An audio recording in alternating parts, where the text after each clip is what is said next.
These tiles are for a user with full administrative rights.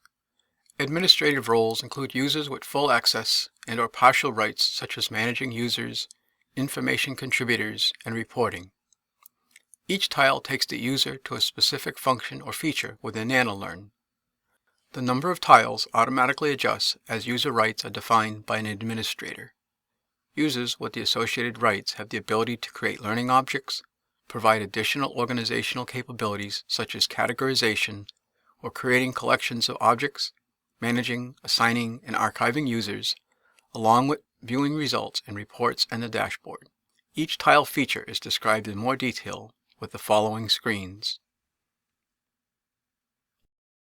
The logged-in user on this screen continues with full administrative rights.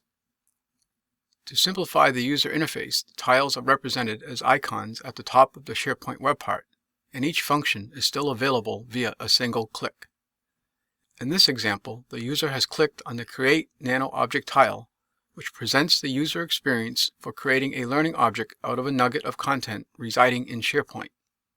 The title of the item is automatically the title as created in SharePoint if available, and if not, the document name including its extension is inserted. The title can be used as is or changed as desired. The description is also optional, but provides additional context for searching and organization. Validation options appear in a drop-down box, and by default is selected as View Only. Points are also optional, but it is desirable, so appropriate awards can be given for creation, sharing, or consuming the Nano object. By default, the Create Nano object is approved for immediate use, but can be put on hold until a more appropriate time. In this screen, the Nano Object Creator has navigated to a SharePoint folder to choose which listed items will be made into a Nano Object. An exclamation point is used for the purpose of indicating that an item in the list has already been used for a Nano Object, which simply means that although the item can be used again, the title needs a modification in order to correctly identify it uniquely to the consumer. In this screen, it can be seen that the contributor changed the title name slightly because the SharePoint item had been previously used.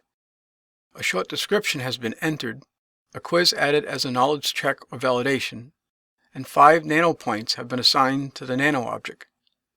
The quiz creation panel appears so the Nano object creation process can be completed. In this screen, the contributor completes a quiz creation by selecting a drop-down quiz type, inserts a question and answers, and chooses the correct answer within the form. This question and related answer option is presented to the consumer in a different web part and format. In this screen, an embedded content type has been selected via a YouTube video. Simply select the Embed option in YouTube, then copy the line into the embedded URL box on the NanoLearn contributor form. At that point, the balance of what is explained from the SharePoint content type selection is the same.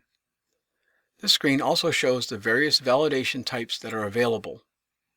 Please note that the YouTube video and the green arrow indicating placement have been pasted on top of the NanoLearn screen clipping. In this screen, the Nano object that has been created can be viewed, and minor edit changes are available by clicking on the list item. In this screen, users can be selected and assigned to either a single Nano object or a Nano collection. If a user or a group of users have already been assigned, they will not appear in the available consumer panel. In this screen, a SharePoint group can be selected and assigned to either a specific Nano object or Nano creation. In this screen, roles or sub-roles can be assigned to individuals. In addition, individuals can become active and utilize NanoLearn within the definition of their roles. In this screen, Nano objects have been added or edited within a collection provided the correct conditions are set. In this screen, categories can be utilized, among other reasons, to reduce scrolling and minimize the number of single Nano objects that appear in the contributor web part. The initial screen on the consumer user interface presents the user with a list of available Nano objects to choose from. In the setup of the Nano object, various validation methods are chosen, which are represented as icons to the user. If the Nano object does not have an icon, it is only necessary to view the Nano object to attain Nano points, if any. When a consumer selects a Nano object, the associated document, media, social sharing, etc. is presented within the web part. A number of third-party web applications provide the ability to embed within a defined area and/or provide functionality within the embed.